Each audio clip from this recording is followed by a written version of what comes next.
Iko mmoja hiyo ananiambia sisi mimi hizi ndio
Very good.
Karibu sana Mr. Speaker sasa.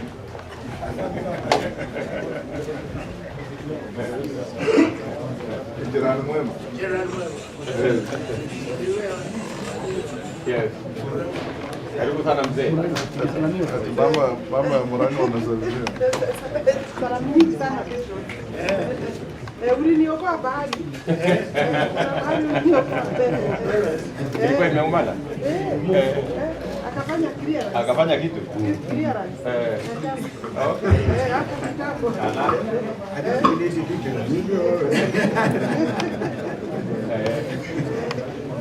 Thank you very much. Okay, let's go get mama. Para kuangalia mama, kwa kuangalia mama. Baada ya kuangalia mimi hapa.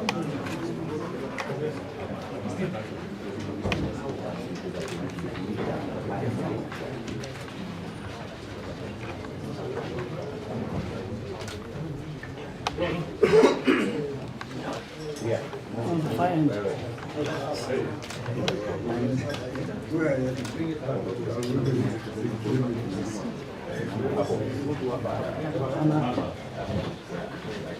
Good.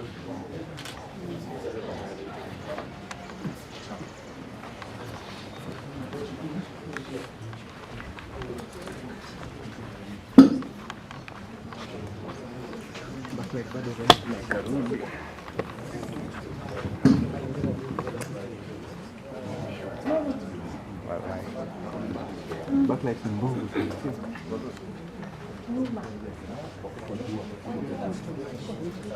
Chief, itapoja mkwajua.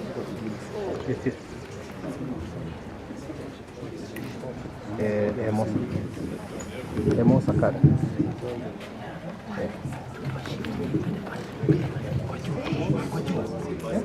Okay.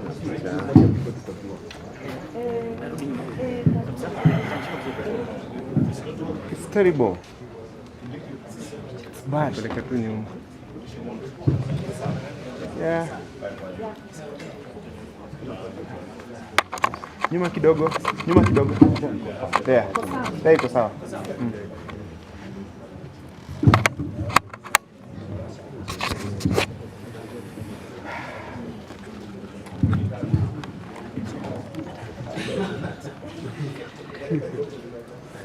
Good morning, everyone. I hope it's still morning.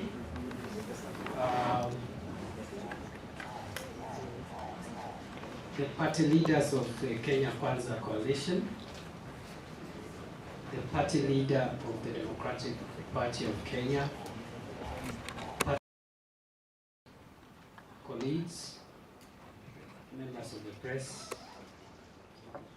welcome to this formal session of an activity that started a while ago and is culminating in this short but important exercise.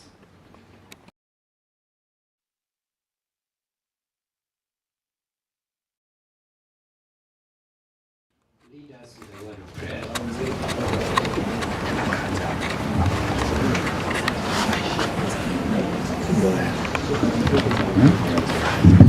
Let us all bow down for a word of prayer. Our Heavenly Father, we come before you this morning with thanksgiving and praise. Lord, in front of you are the leadership of this nation, and on the table are deliberations that will guide the prosperity, the progression of our nation. We pray and invite you to be part of this sitting, to guide us, to protect us, Lord, and even because of the task that is ahead of us, running up to the elections of this year, we are inviting you as a Kenya Kwanza team to guide us, protect us, Lord, and shape our discussions, that all will go according to your will. We pray this, believing and trusting in your name. Amen. Amen. Thank you, Honorable Secretary. Distinguished guests, ladies and gentlemen, as I have said, the purpose of this brief ceremony is to consummate and conclude a process of consultations that has been going on between the Kenya Kwanza Alliance Coalition and the leadership of the Democratic Party of Kenya. This consultation started a while ago at the level of the party leaders. And as you are aware, the Kenya Kwanza Alliance Coalition has concluded the process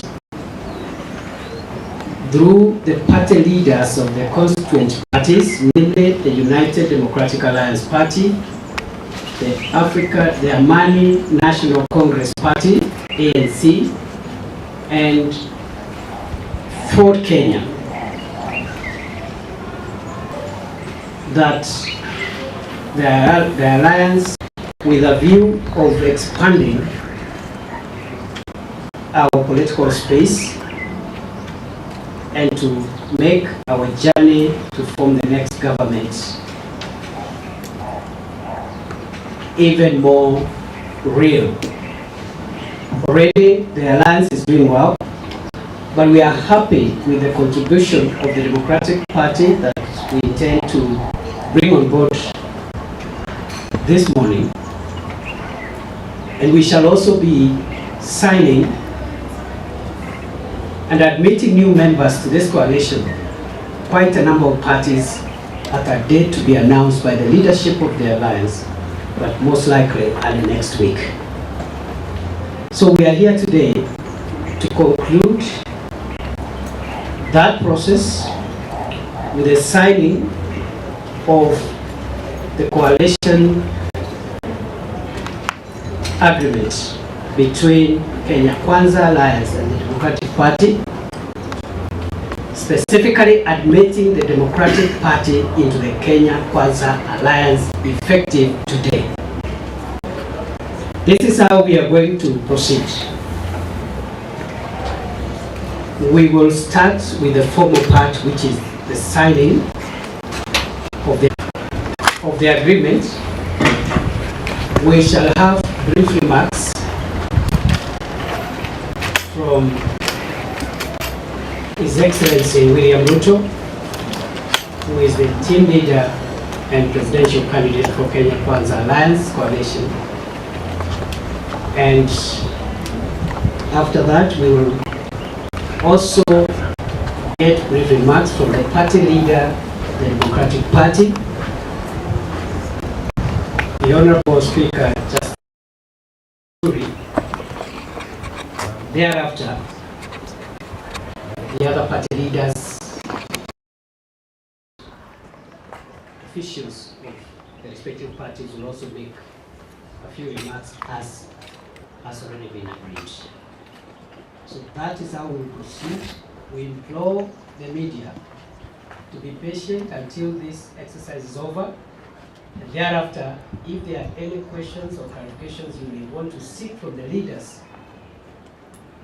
of the Kenya Kwanza Alliance or Democratic Party, you can have that at the end of the ceremony.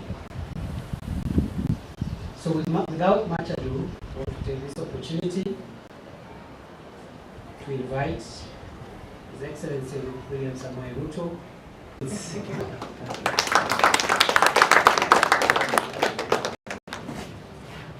I forgot to say, within the DP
You can be a very legal forest.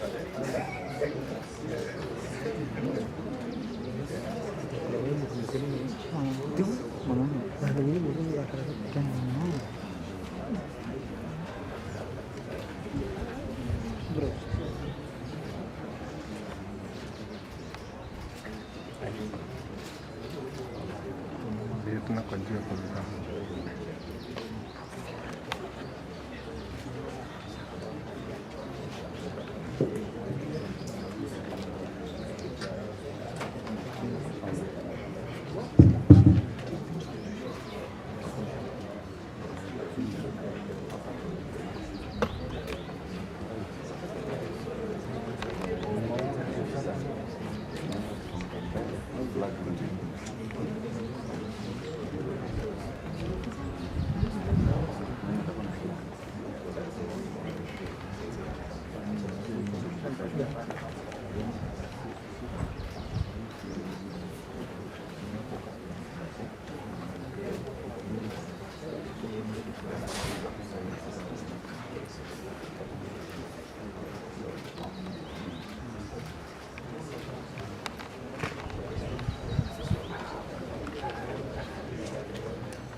I think we have concluded that part.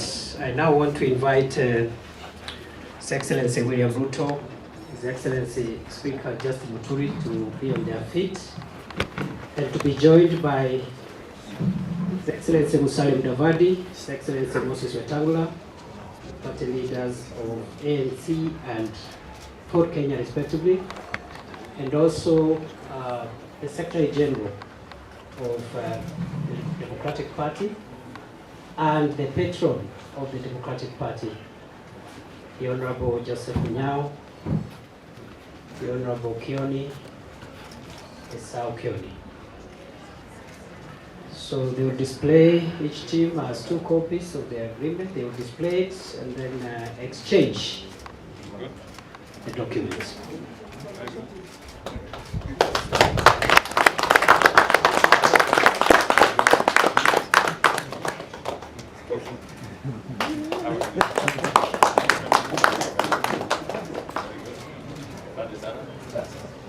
Thank you. Very well. Thank you so much. Thank you so much. I want to request the Excellency William Ruto, Speaker Muturi, Honorable Musalia Mudavadi, Honorable Wetangula to remain behind.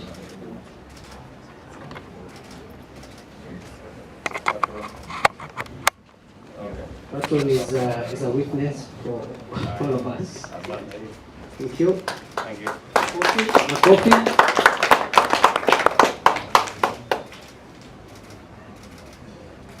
Thank you.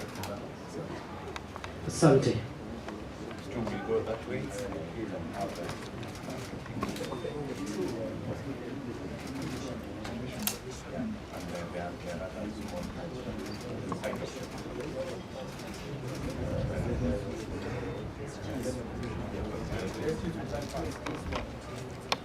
Okay.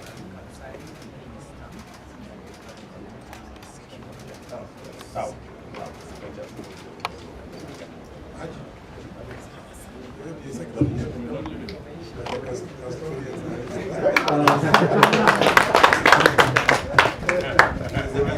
Custodian.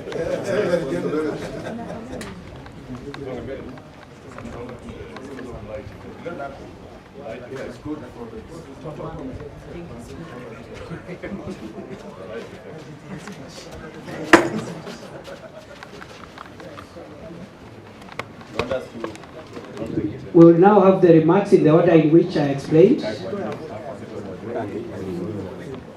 Karibu, Your Excellency William Ruto, Party Leader UDA, Presidential Candidate Kenya Kwanza. Karibu.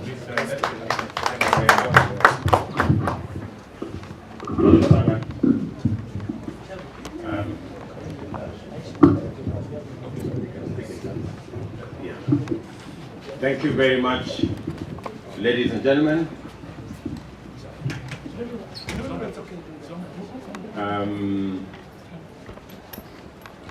Thank you very much. Does anybody have a problem with my face?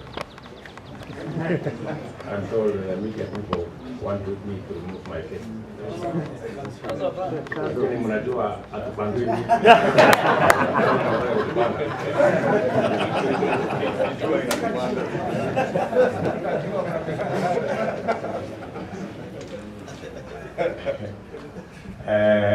Now, ladies and gentlemen, as has been said earlier by Professor Kithure Kindiki, this is a very monumental day. This is a very important occasion. It's a culmination of months of intense consultations between our team and the Democratic Party team, leading to our signing today of a coalition agreement between our Kenya Kwanza team and the Democratic Party.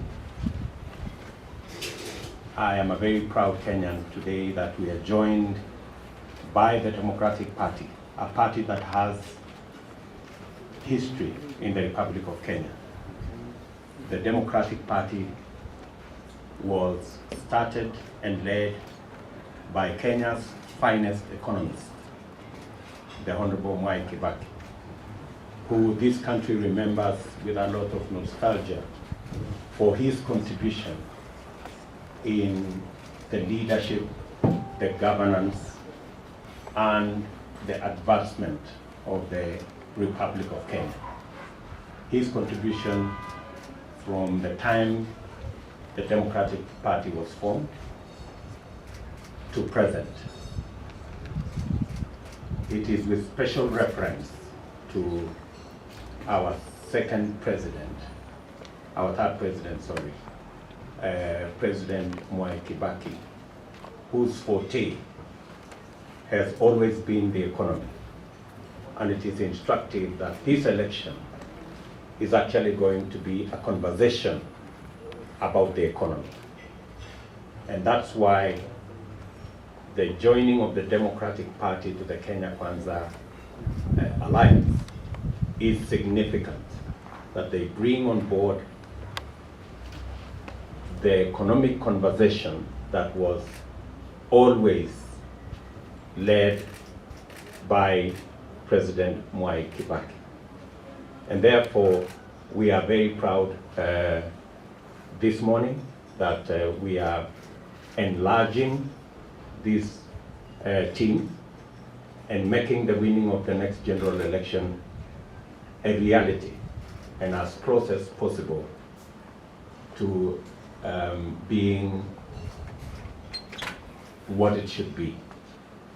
Let me say, as a person who has also worked with Justin Muturi, that it's a pleasure, my brother Justin Muturi, that you lead a team, and we have a history together. We have worked many years on the same side of the political equation. This would have probably been the only time we will be on different sides of the equation, but again, fate has had it that we will again be on the same side of the political equation. So again, I am very happy that we are meeting here this morning. We believe, as Kenya Kwanza, joined by the Democratic Party this morning, that the most potent conversation in Kenya is the conversation around the economy, the conversation about ordinary people, the conversation about the businesses of ordinary people, the conversation about our agriculture, the conversation around our businesses, our SMEs, the conversation around universal health coverage. And that is what brings the Democratic Party and the Kenya Kwanza fraternity together. The conversation about the people of Kenya. There is another conversation out there about the changing the constitution and everything that goes with it, and sharing power and sharing positions. We dare say the people of Kenya have spoken, and they have spoken very clearly that this time around, this particular general election is not going to be about leaders and positions and changing the constitution. It is going to be about the team that has the plan and has the template on how to change our economy, create jobs for ordinary people, create opportunities for our SMEs and the people in the business space, creating an environment for our farmers to thrive, and creating an environment for every Kenyan to be their best. And we dare say that the people of Kenya has made that conversation very, very clear. And as we converge here this morning, we are persuaded that we are on the right side of history. And this election is going to be determined by the people of Kenya have resisted blackmail. The people of Kenya have stood against threats. They have refused everything that goes with the tyranny of a few people. The people of Kenya have consciously refused that a few people can sit in a corner and decide for 40 or 50 million Kenyans. And that is why the people of Kenya are saying resoundingly that hatupangwingwi. The people of Kenya have refused blackmail, they have refused intimidation, they have refused threats, and they want to determine their own destiny.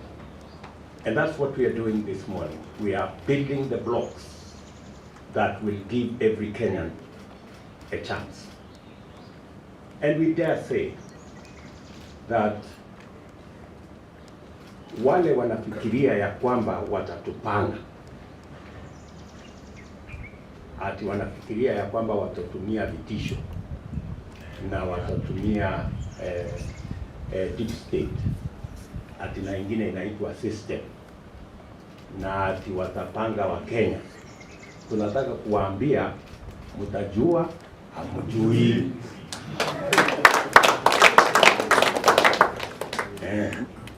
Hamwezi kutupanga na hamwezi kutulazimisha na hamwezi kutununua, and we are this time round going to shame the deep state and the dark forces. The people of Kenya have spoken resoundingly that they want to be masters of their own future. And so we want to say loudly and clearly to our competitors that please try and cobble together a plan and an agenda to sell to the people of Kenya. Stop wasting your time trying to re-engineer our literature. I think it is an exercise in futility to try and tell us which Kiswahili words we should use and which English words we should use.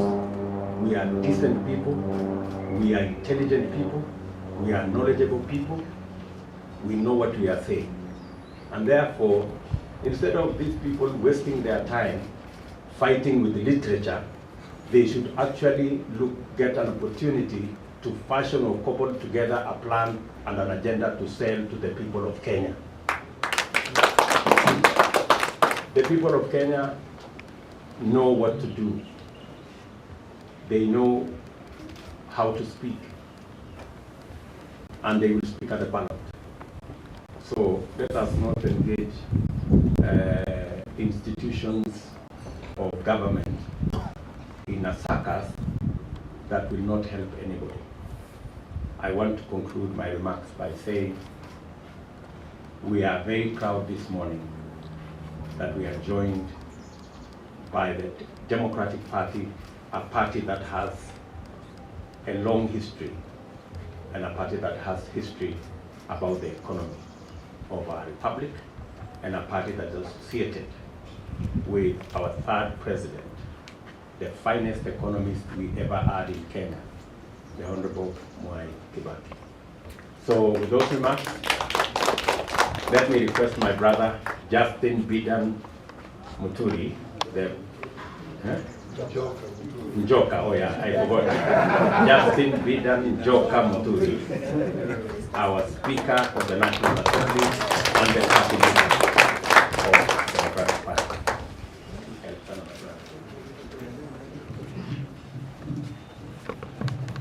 Asante sana, His Excellency the Deputy President of the Republic of Kenya, William Ruto, other party leaders, His Excellency Musalia Mudavadi, my good brother, I don't want to say a lot more beyond that, party leader of Ford Kenya, the Honorable Moses Masika Wetangula, the patron of the Democratic Party, the Honorable Joseph Munyao, the chairman, the SG, members of parliament, and officials of all the constituent parties. Let me begin by acknowledging that indeed today is a momentous occasion that we assembled here this morning to witness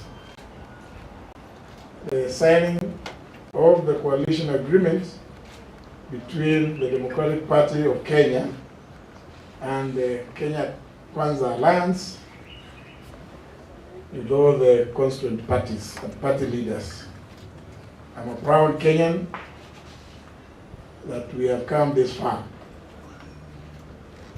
Those of you that may have heard my comments on the day that the Democratic Party had its National Delegate Convention would recall that I did promise that as instructed by the party NDC, that I will consult with all people of goodwill and like-minded parties and party leaders to see to it that the agenda that we have at the Democratic Party, which indeed is the agenda that all of us aspire to, of seeing our country move forward, is attained in an environment that is free and fair. Kwa hivyo mimi siku ya leo niko na furaha kwamba my party has given me that backing, and indeed to say to my brothers in the UDA, the ANC, and Ford Kenya, and others, like I had one of my colleagues, my good friend Professor Kindiki, indicates, who believe in this conversation of that we cannot be if the others aren't. There cannot be a Kenya for others and another one for us. We all belong. And that Kenya is bigger than all of us. It is therefore not going to be possible for people to divide us. And I'm happy that after several conversations in this effort of coming together, that today we have realized that dream of working together to build a better Kenya for our children and our children's children. Nobody should deceive themselves that by whatever machinations, whatever designs, they are going to coerce and intimidate Kenyans from the path of self-actualization, which I dare say will be realized on the 9th of August this year. And I have gone round, I've traveled to a number of places in this country, and I can confirm that the heartbeat of many Kenyans is within the aspirations that are espoused within this coalition. Therefore, we in the Democratic Party are quite happy to fully and unconditionally associate with the Kenya Kwanza Alliance. Indeed, for me, as I'm sure many of you would reflect back sometimes in last year, would recall my huge billboard around Muthaiga with this inscription, Kenya Kwanza. And therefore, that just shows that we were all along, we were of the same mind. My brothers took the more secret route of registering Kenya Kwanza. I took the route of announcing to Kenyans, all is well that ends well. We are all Kenya Kwanza. But we believe in that. therefore want to thank Kenyans who have supported us in this journey, and wish to say, we all know that this country, the constitution of this country says Kenya shall be a democratic, multi-party state. We are not going to interfere with others in the exercise of their freedom to move around and sell their agenda evening, whatever it may be. But we will be focused on the agenda that brings us together, which is why we have been able to come together that much easily. We do know and we sympathize with some of our colleagues who we say, I'm sure Kenyans are aware of this. You have seen outfits being formed very, very quickly and being railroaded into some funny arrangements. And we're already seeing some element of political constipation happening in those places where they have been taken. We just wish them well if they feel that they are not comfortable there, because we know some of them, they are not comfortable. I went to plead with my brothers that please, those that may find themselves being ejected from those places, let us still remain, give some little space for them, because they mean well for the rest of the kingdom. They can leave the others to do their own things, but we are committed to this journey. Na ni lazima ukizungumza Kiswahili, Kizungu, mwishowe tulikuwa tunapiga kura. Na lazima hizo kura lazima tutazilinda. Liwalo na liwe. Our agents, you cannot call agents, you are political agents. I can see a few candidates who are here. You will have agents. Mheshimiwa Gachagua. When you talk to them, when they go to the polling station, lazima walinde ile kura zako, lazima walinde. La sivyo zinaweza porwa. Kwa hivyo wale ambao wanafikiri hata lugha pia inaanza kuwa shida, tafadhali you ain't seen nothing yet. Tutaendelea hivyo hivyo. So thank you very much, and Your Excellency, the Deputy President, nashukuru. Hata mimi sipangingwi. Wale walikuwa nafikiri ati wanaweza kupanga mimi. Poleni. Miaka yangu haikubali mimi nipangwe na mtu yeyote. Sipangingwi.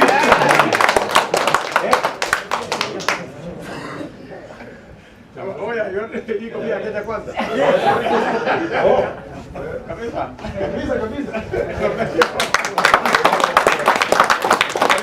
Asanteni sana. Asante sana, Justin. So, as way of progressing this, so that we make the other speeches brief, I also want to thank you, Justin, that apart from the history I have with you working together, you have also come. I didn't know my professor at Nairobi University, Professor Kenya, who is there, was a member of the Democratic Party. But I'm very proud of Professor Kenya. He was my supervisor when I did my PhD at Nairobi University, and I am very proud that I know some of my competitors have a problem identifying their professors. But I certainly don't suffer that kind of challenge. So thank you. Can you come there and greet you? Professor.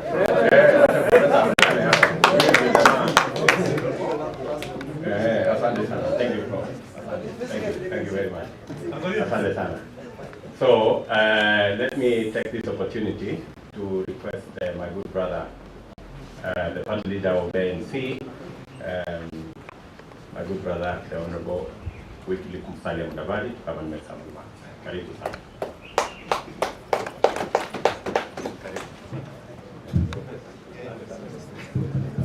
Thank you, Your Excellency Deputy President, our good friend, Ndugu Justin Muturi, Speaker of the National Assembly, the leadership of the Democratic Party who are here, Mzee Mnyao, the Sao, and all others, the Secretary General, Yakub, and my colleagues in Kenya Kwanza. First, I just want to express two things. The first one is to say, Karibu Ndugu kwa Kenya Kwanza Alliance. Tunatoa shukrani. We are happy that a party with such a history, led by good people, experienced public officers in this country, have voluntarily chosen to be part and parcel of the Kenya Kwanza Alliance. This is a historic day. And ladies and gentlemen, when we said there would be an earthquake, surely this is another earthquake. Because if you just sit back to actually internalize the import of this session to the people of Kenya. Not too long ago, the judiciary of Kenya sent a very strong message, first through the High Court, then through the Court of Appeal, and more recently through the Supreme Court of Kenya, that they stand to make sure that the independence of institutions and the right of the people of Kenya shall not be trampled upon by the executive now or even in the future. That was a very, very solid statement. Today,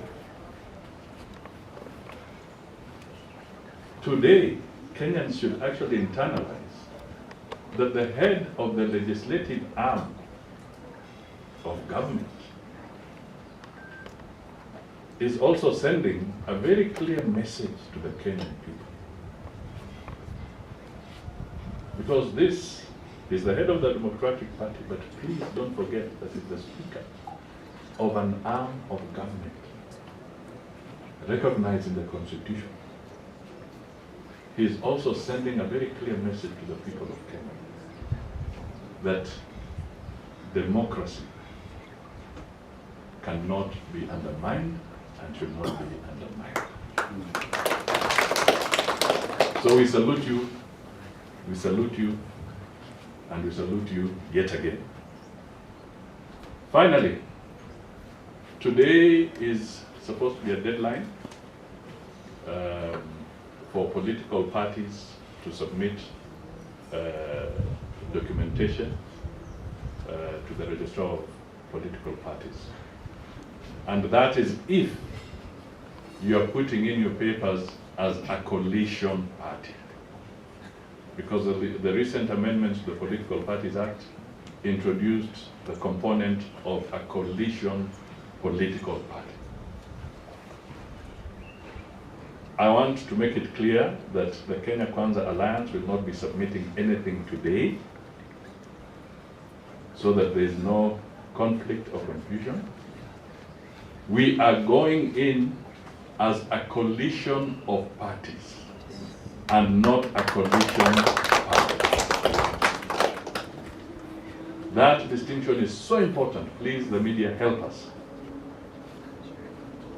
Help us to disseminate this information to the public across our boundaries, that we as Kenya Kwanza are going in as a coalition of parties. And that is to underpin exactly what the Speaker has said, that we anticipate and we're going to work with other parties. We in Kenya Kwanza want to work with other parties, but also to give those parties the opportunity to be identified, to have their identity, to have their respect. As much as we work in a coalition, they also have to stand out and have their identity. And that is why we are going as a coalition of parties. And the deadline for lodging our document is actually on the 9th of May. So I hope that clarity will now help our supporters. As the speaker put it, there are some fellows who will require Ino or Andrews across the political divide, because what we have seen from our competitors is that they're trying to force an engagement that does not allow for the recognition of the individual political parties. And us in Kenya, we are saying there is room for that recognition. So with that, I now say, Ndugu, well done. You've spoken for millions of Kenyans, and we are happy to hold hands and journey together on this Kenya Kwanza ship, which is for all the individual Kenyans in our country. Thank you, and God bless you. Okay, let me request my good brother Moses Masika Wetangula, the party leader of Fort Kenya, and he reminds me often that they were in the same college with Justin Muturi. Thank you very much. Fellow Kenyans, my dear brother Speaker Justin Muturi, my distinguished classmates at the University of Nairobi and the Law School, Your Excellency Deputy President, Brother Musalia, my good neighbor Jirani Mwema, Joseph Konzolo, the leadership of the DP, and our colleagues in Kenya Kwanza. Today is a very, very important day, because this event culminates in the absolute deconstruction of a mirage called the deep state and the continuation of the reconstruction of an equitable Kenya.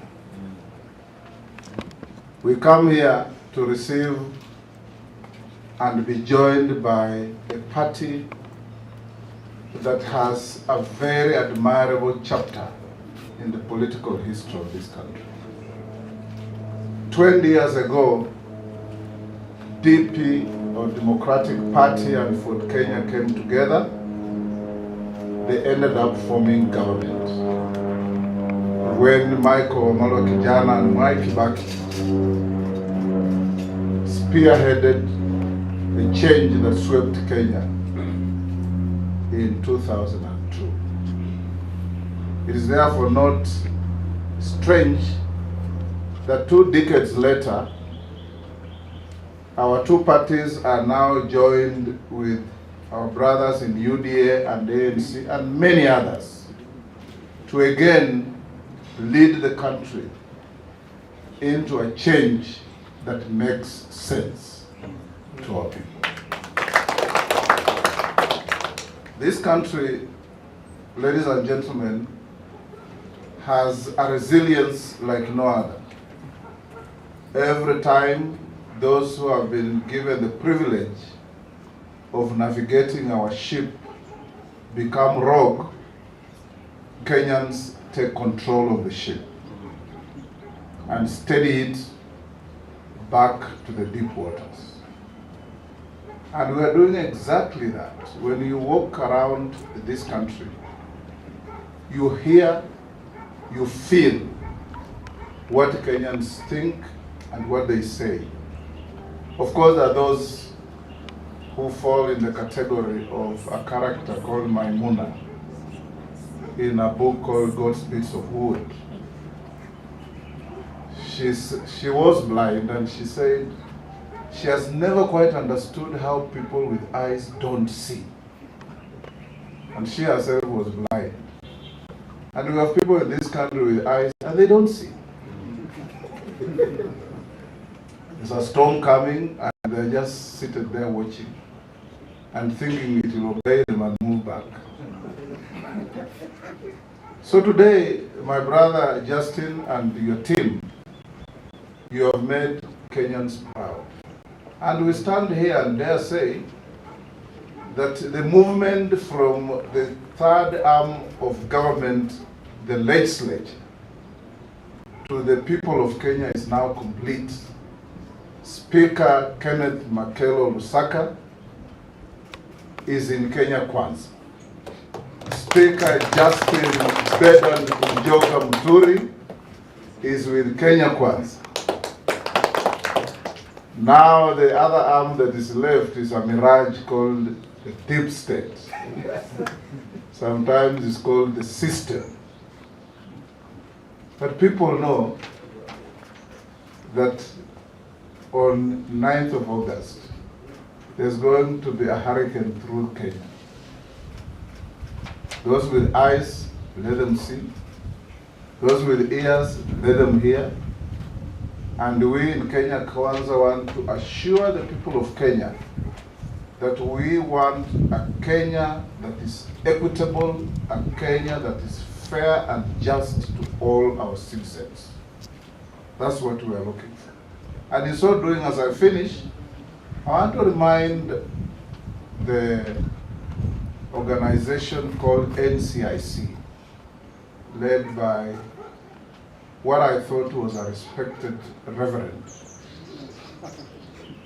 that you should, with your team, read Articles 92, 93, and 94 of the Constitution, and they will clearly tell you that you have taken a trajectory that will embarrass you.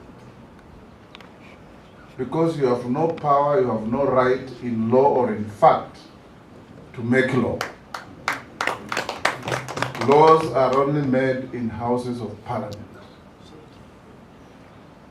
You must also read section 25 of the act that set you up, that defines what your role is.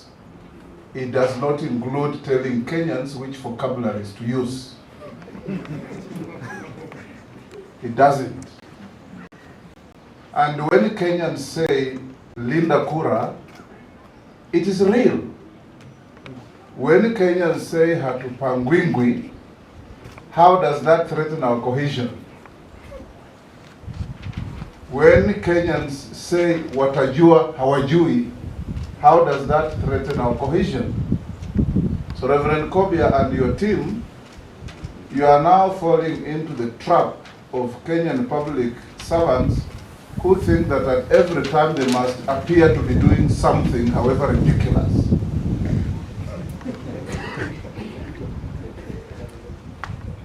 Don't ridicule yourselves, and for avoidance of doubt, in our next rally we are going to say Hatupangwingwi, we are going to say Linda Kura, and we are going to say Watajua Hawajui.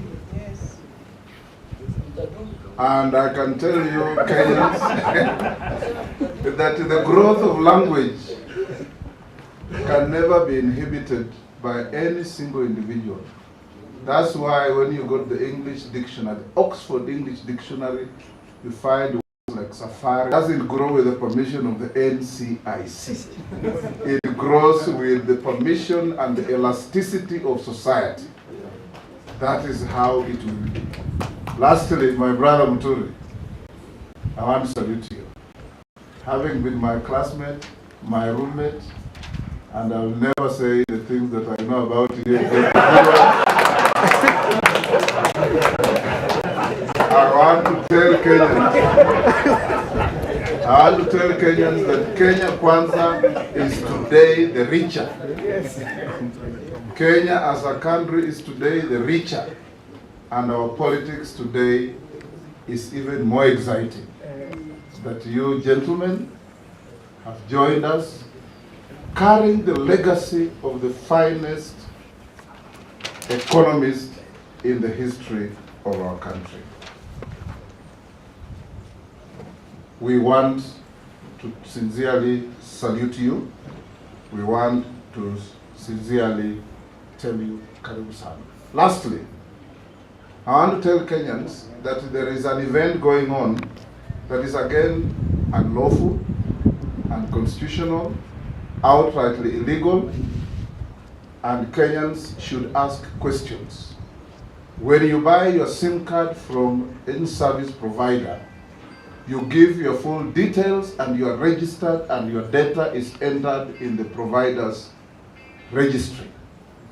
Why is the state requiring Kenyans to queue to re-register their SIM cards?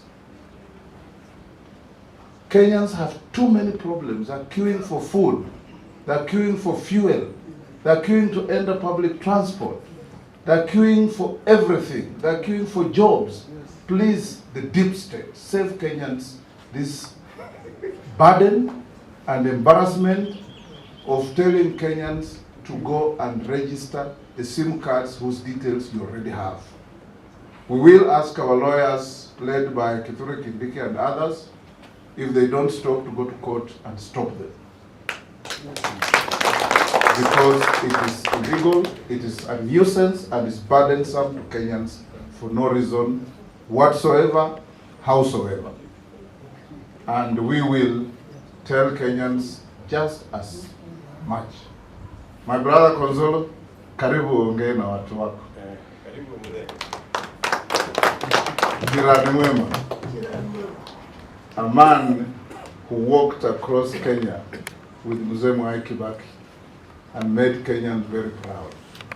And today we have the distinction of telling you without any fear of contradiction that Mzee Kibaki remains the finest president Kenya has ever produced. Thank you.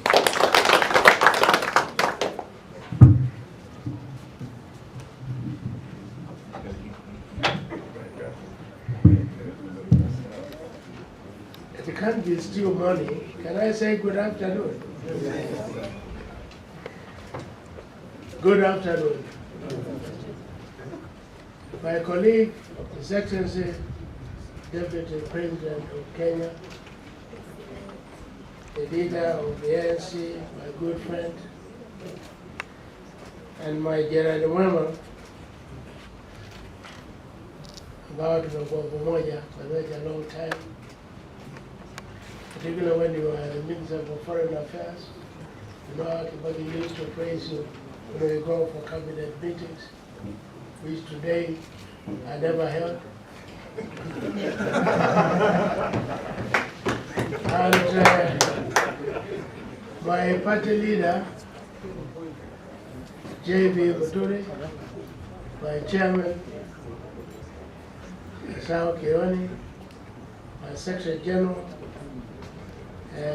Yakub Haji, na nyote ambao mko hapa, leaders, ladies and gentlemen, hamujambo? Hamujambo tena? My neighbor, my good neighbor, you made a very good comment when you were finishing. When you talked about Honorable Kibaki, it reminds me of so many things. He has been my party leader for many years. And I would like, whatever we are doing, like it has happened in churches, when you are being ordained, the bishop holds your hand and then he gives you the authority to go about reading the Bible. When we finish Kenya Kwanza, and for our success, I would like to ask the Deputy President to find a moment when we can now visit Mheshimiwa Mwai Kibaki, at least to place his hand, and they'll know you will do it, to place your hand on you so that we may lead the country like he has been doing. I'm happy to be here with all of you, at least trying to achieve what my National Delegate Conference the other day resolved, that we better be joining the people with our ideas, we share the ideas, the opinions. I may not talk much about many things, but let me talk about Democratic Party of Kenya. Democratic Party of Kenya, many people think it's 20 years. That is 1992. Because 1992 is when we got when Section 2 was scrapped, and then we were given a certificate. We had started way back. We are 35 years now. We had started way back in 1987 when Kibaki was the Minister for Health. And because we used to meet every night at John King's area, at Karume's area, thinking about, because at that time we were one party. And then at that time, 1987, we started talking about a Democratic Party. And that continued up to the time when we got the document, that is 1992. And that time, because there is this American organization called NDI, there was one representative of NDI who had just come to the airport, and then on arrival, he was asked, "Who are you? And where are you going?" He said, "I am a director of NDI, and I am going to Kenya to promote democracy." Sort of way back. Hiyo kitu naita democracy, we don't know it about it. That is why, after receiving the document in March 1992, myself and Honorable Kibaki, we traveled to Washington with a document to tell them, Kenya is a democratic country. You are now welcome. Come back here and be with us. And from that time, you know what has been going on until where we are now. A lot has been said and a lot has been done. I may not cover a lot of those things, but I may highlight a few things which we at the Democratic Party are aligned on and what we would like to see. It is good that we are now joining Kenya Kwanza, and we are going to be part of Kenya Kwanza, sharing opinions, sharing our thinking, so that at least we move together. We have got 2 or 3 points which are very, very important to be highlighted. One is that DP joins Kenya Kwanza coalition as a distinct party. That is one thing which is very clear. Number 2, all party leaders of the coalition are equal in management of the coalition. Is that right? That's right. Number 3, any member of the coalition can exit within 30 days from now. So you've got 30 days, 30 days to think about it, evaluate, and tell us back what it is. And then government shall be shared on the basis of the elected numbers. That is MCAs, MPs, women reps, senators, governors. It's only one president. The rest we will have to share. Because the rest is our roots. Your roots is the MCS as a party. Your roots is the members of parliament. Your root is what you get in the area, like governors, like senators, or whatever. That is your strength. And that is most important. I think Your Excellency, the Deputy President of Kenya, yes, who has been there now for, is it 9 years? 9 years. We now have got 4 months to see the change. And within these 4 months, we want to see the real change. And the real change is going to stop me here. I'm happy, my friend, you talked about the stop. We have been thinking of where we waiting to see the stop. Kumbe, it was going to be here today, the 9th of April. That was very good. It's happy and we support you. We are with you and we should be with you. Today it is a short meeting. I'm sure it's even going to be longer. And I'm happy you have been meeting with our party leader, whom I have been telling. You know, I've been party leader from the time Kibaki got where he is. And I'm the only African who has surrendered his position willingly. The rest will take them to court, to take them wherever, somebody refuses. But I'm the only Kenyan African to surrender his position. I've been the party leader. I say to my friend JB, who has been my magistrate, has been my lawyer, and we have served together for so many times. I remember at one time when I was refused the registration as a voter.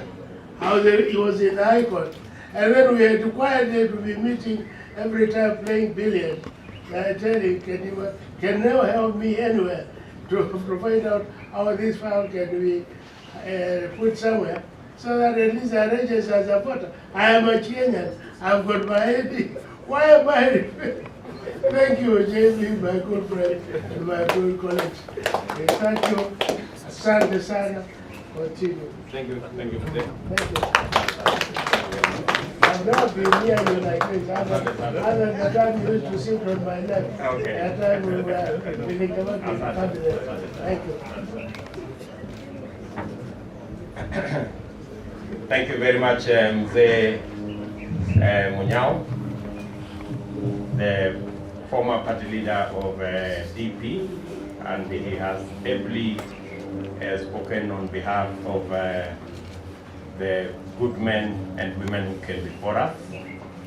And we appreciate, Mzee, that when it came time for you to hand over your leadership position, you did it without hesitation, and you did it without trying to manipulate things around you. Yes.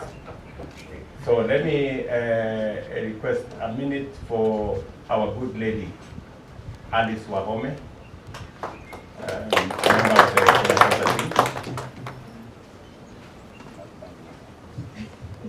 Thank you, Your Excellency, for this short moment to also join the party leader, UDA, party leader, ANC, party leader for Kenya, and our newest member, the Democratic Party, led by Justin Bidan Joka Muturi, the party leader for the Democratic Party, escorted, of course, by the great Munyao. This gentleman cleared me to learn for Kandara constituency in 2002 on Democratic Party, and I had been locked out by those old systems and practices. But when all the papers reached him, he decided everybody is cleared, waonane kwa kiwanja, and that is how I started my journey to political life. I want to join you, Your Excellency, to say that this is a great moment. The Democratic Party joining Kenya Kwanza. This is a great team. The addition today makes us more powerful, emboldened, gives us new energy on our road to a new Kenya. We're looking forward as Kenya Kwanza to a country where economic freedom, and I think the hallmark of Kenya Kwanza will be economic freedom through the empowerment of the Kenyan people from bottom to top. Your Excellency, I am very humbled today to see that we are growing stronger. I won't just maybe agree with those who have said hatupangwingwi. Initially that word was sounding, I don't know whether it's English or Swahili, but hatupangwingwi is a terminology that you cannot restrict or decide from your desk in our commission of NCIC that you will prescribe. Neither can you do for leader Kura, leader Katiba. These words will continue coming as we protect the democratic space. So I wrote and posted on my FB and also on my Twitter that I will be one of those who will defy NCIC. And therefore, on this platform today, I have an opportunity to say to Kenyans, musipangwe, musikubali, hatupabwigwi, and we will not bow down to new dictators in our public service. Honestly, I feel that Kobia is either suffering from either age or lack of capacity to deal with a political situation. So I want to ask him to reflect back on the list that he gave out. When I saw His Excellency the other day threatening Kenyans that if Honorable Raila had been hit by a stone when his chopper suffered the fate Your Excellency has suffered before, His Excellency coming to defend. And it's true, you were very magnanimous when you apologized, because it wasn't a good thing. But I would have wanted to hear His Excellency earlier on condemning Kodere, condemning Jacaranda, condemning Keno, where we lost 2 young Kenyans, condemning Kieni, Kude Chaka, and therefore we must remind ourselves as Kenyans, we must tell the masters of conmanship, of impunity, that the law must be applied equally. We will not accept selective application of our law or our constitution. And therefore, they will find us ahead of them. And Your Excellency, Kenya Kwanza must learn from these mistakes that are so grave that some people continue to undermine the 2010 Constitution. I wind up by saying some of these people in our public offices are living in the Independence Constitution, where we are in the 2010 Constitution. Thank you very much. Thank you very much. Let me request Honorable Rigathi Gachagua to come and make some short remarks, and then followed by the gracious lady from Kilifi, Shangazi wa Taifa, and then Aden Duale will come and close this chapter so that we can go. Your Excellency, the Deputy President, our party leaders, our new friends and partners in the Democratic Party. Your Excellency, I have come to this occasion with a lot of emotion because the Democratic Party has its roots in my home country, in Nyeri, and it brings back a very nostalgic moment for us that the founder and leader of the Democratic Party was Mr. Mwai Kibaki, a leader who brought unprecedented economic development of this country, a man who allowed democratic space, and a man who wanted this country that when his time came to retire, he went home peacefully and quietly and never attempted to manage his own succession. So we have our speaker here, the Honorable Justin Muturi, a man of honor, a man of integrity, a leader by excellence, and I'm happy personally because in my political life, we have always been on the same side. And I was a bit apprehensive a few months ago when I didn't know where he'll be, whether we'll be on the same side. So for me, it marks a very great day that we are once again joined together in the Kenya Kwanza Alliance. And people in Nyeri are telling me it's DP and DP. It's the Democratic Party and the Deputy President.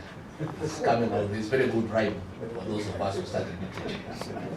Your Excellency, the Deputy President, many people are telling us to remind you that when they elect you as president, 4 months from today, they know you are going to inherit a dilapidated economy, a country with 11.2 trillion debt. The people of Kenya are asking you, you may not do much, but they're asking you, when they give you that opportunity, can you please restore Kenya where Mwai Kibaki left it, even if you don't need it. The people of Kenya are also asking you, like Mwai Kibaki, don't use the criminal justice system to manage politics. Manage politics the conventional way like Mwai Kibaki, allow democratic space, let people go about their lives, and have less and less government in people's lives, and more services from government. That is what the people of Kenya are asking you. And that is why we want to tell the likes of Ezra Chilomba, we know the dark forces from the deep state. You are a man on a mission to interfere with the electronic transmission of results, to interfere with the whole electoral process. But the hustler nation is everywhere. Even where you are planning all these things, our people are there and we get to know every day. Kwa hivyo wewe Chilomba, utajua ujui, ukiwa na hiyo utajua. Finally, you want to tell NCIC, if the deep state is uncomfortable with the name Atupangwigwi, tell them they have a very simple way of solving that issue so that they don't have to hear the name again. Let them stop trying to bang us. Then the matter is finished. But if they insist, the choice is they will have to expand the prisons because Kenyans are saying hawatapangwa. And there's nothing you can do about it. People are very much aware. People are on another level in terms of information. And the people of Kenya will not agree to be forced to do what they don't have to do. So for the Democratic Party, Justin Muturi, we are very happy, our Speaker, that we are now together, we are a stronger coalition, and we are going to win this election and start a nudging transformation of this country for the benefit of our people so that we can change their lives for the better. Thank you very much. Thank you very much. Very brief remarks from the gracious lady, Aisha Juma. Asante sana naibu wa rais, rais wa jamhuri yetu ya Kenya wa tano, kiongozi wa UDA, kiongozi wa ANC, Mheshimiwa Musalia Mudavadi, kiongozi wa Ford Kenya, Mheshimiwa Moses Wetangula, Papa wa Roma, my speaker, my chairman na kiongozi wa Party Leader wa Democratic Party of Kenya, viongozi wote walioko mahali hapa. Mimi yangu yatakuwa machache. Kama nilivyo shangazi wa taifa, lazima niongee na taifa. Nataka niseme ya kwamba shughuli iliyoko mbele yetu hivi sasa ni shughuli ambayo ni muhimu sana, na niwapongeze vile vichwa vyote vilivyohusika katika mazungumzo ya kina hadi kufikia kilele hivi leo kwa kutia ama kuweka kidole katika mikataba yote iliyopangwa. Labda watu wanaona ni mambo madogo, lakini umepeana matumaini makubwa sana katika taifa letu la Kenya kwa zile nyoyo zilizovunjika na kwa sababu ya yale maisha magumu ya kukosa pesa mfukoni. Nataka niseme leo Wakenya wamezidi kuendelea kupata matumaini kwamba ajenda iliyoko mbele yao viongozi hawa ni ya kurudisha matumaini, kurudisha pesa mfukoni na kurudisha maisha ya Wakenya mahali Mheshimiwa Mwai Kibaki alipoyaacha. Kwa hivyo mimi sitakuwa na mengi ya kuzungumza, nataka niseme tu ya kwamba kwa Professor Kobia akiwa chairman wa NCIC, sidhani kwamba ana akili fupi kiwango cha kwamba anakosa kujua majukumu yake ya tume anayoiongoza. Tunajua ni mtu aliye na tajriba, lakini yale maneno anayoyazungumza hivi sasa sio yake, ni ya wale madikteta. Lakini tunataka tuwaambie mtajua hamjui. Maanake Wakenya hawatanunua uoga, na hata mkiwapea bure hawatachukua, kwa sababu tayari wameshajipanga na hawapangwingwi. Kwa hivyo mimi nataka niwakumbushe, mnapozungumzia terminology kama hatupangwingwi, msisahau kama kuna mtu anayetumia ya kwamba kila Mkenya ama vijana washike bunduki na risasi, na akisema fire hawa vijana watafire. Kwa hivyo mnapojipanga huko, mjue ya kwamba Wakenya tayari wameshajipanga na hawapangwingwi. Mimi Aisha Jumwa sipangwingwi, Muturi hapangwingwi, Ruto hapangwingwi, Musalia Mudavadi hapangwingwi, Mheshimiwa Papa wa Roma Weta hapangwingwi. Yaani jamii ya Kenya Kwanza haipangwingwi na Mkenya hapangwingwi. Kwa hivyo kwa hayo mengi machache tunasonga kuendelea mbele, na kama alivyosema party leader wa Democratic Party ya kwamba tunajua hata yule ambaye analia akiwa nyuma ya curtain si kwa mapenzi yake, roho yake bado iko hapa Kenya Kwanza. Sisi wote tunawakaribisha, mazungumzo yaendelee, tulete Kenya pamoja, kwa sababu tunasema hatupangwingwi na tunajipanga kwa sababu ya Wakenya kuhakikisha kwamba pesa mfukoni na kazi ni kazi, na tunamaliza kazi hii mapema kwa sababu tumejipanga na hatupangwingwi kobia. Kwa mwisho, only 1 minute. A good man from Northern Kenya. Party Leader of Majority Emeritus. Aden Duale.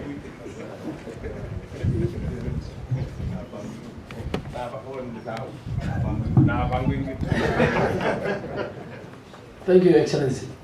The party leader of UDA, our Deputy President, the party leader of ANC, Honorable Musalia, the party leader of Ford Kenya, our brother Moses Wetangula, and the party leader of Democratic Party of Kenya, my good friend, a man that I have worked with for now 9.5 years. I can speak for the party leader of DP, and I can speak for the leadership. But it's very interesting that the key leaders who worked with President Uhuru Kenyatta are here today. Very, very strange. The two majority leader emeritus, 3 are here. Honorable Kindiki, Honorable Duale, and Honorable Murkomen. His deputy is here. His speaker is here. The other speaker is in Kenya Kwanza. And this reminds me of 2002 when leaders led by George Saitoti walked out of Mzee Moi. So you see where Kenya is heading. The president has been left by all his lieutenants. And he's now in bed with his perennial historical enemies. So the people of Kenya can tell the difference.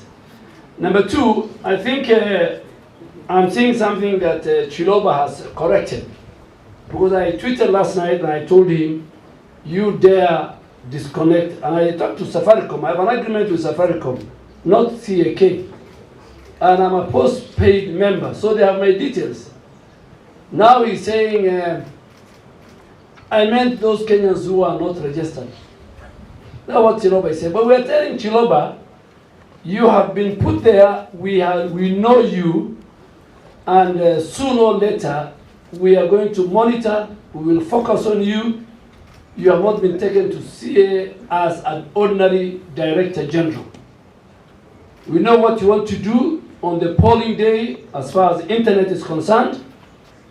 We know the data you are collecting, and we know you're working for the deep state. And we will flag you, and we will profile you, just like the way we profiled your other colleagues within the deep system. Number 2, I just want to speak to a man I helped become the chair of NCIC with the speaker. And I participated in the enactment of the NCIC Act. It has my signature, that bill.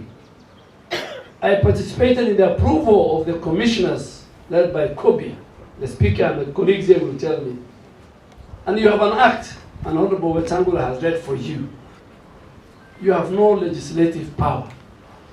And we are giving you as evidence today that banning nobody can stop reggae, you are banning the word to Talinda Kura. We want to tell you from here and telling our supporters to Talinda Kura yetu, kutoka wale ambayo wanataka kuiba So kila kijana ambaye anasikiza sisi, lindeni kura yenu usiku na mchana mpaka Mheshimiwa Ruto atangazwe kuwa rais wa Kenya.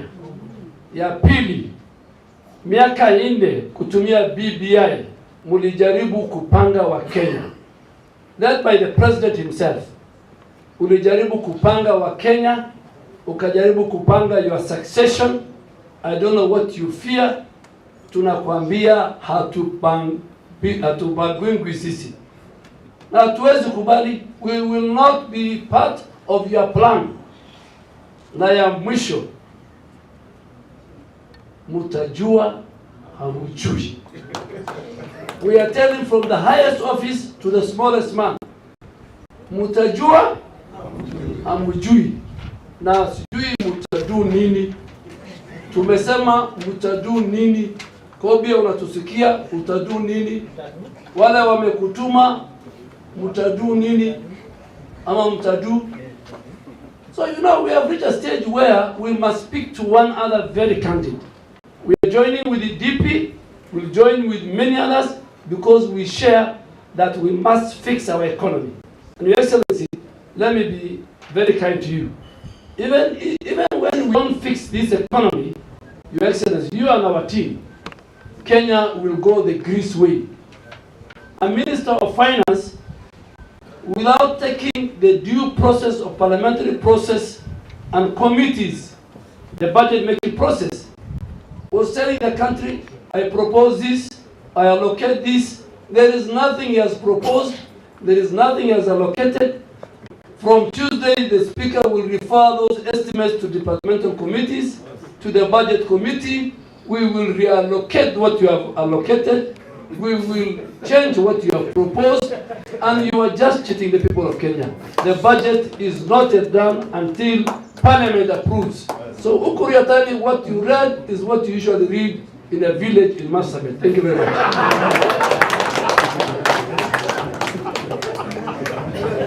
In the interest of time, I want to say thank you very much to each and every one of us who has created time so that we can all be here to witness this momentous occasion. Again, to congratulate the Democratic Party, patron Mzee Nyao, Party Leader JB Muturi, Chairman Mzee Kioni, Mzee Haji, the Secretary General of the Democratic Party, and all your members, and to all of us from the Kenya Kwanza fraternity, and to thank the media for taking time to be part of this event. Thank you very much. Because of other exigencies of duty elsewhere, we will leave it there, and thank you very much. Asanteni sana.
Landlord, kazi yangu imeisha. Thank you very much.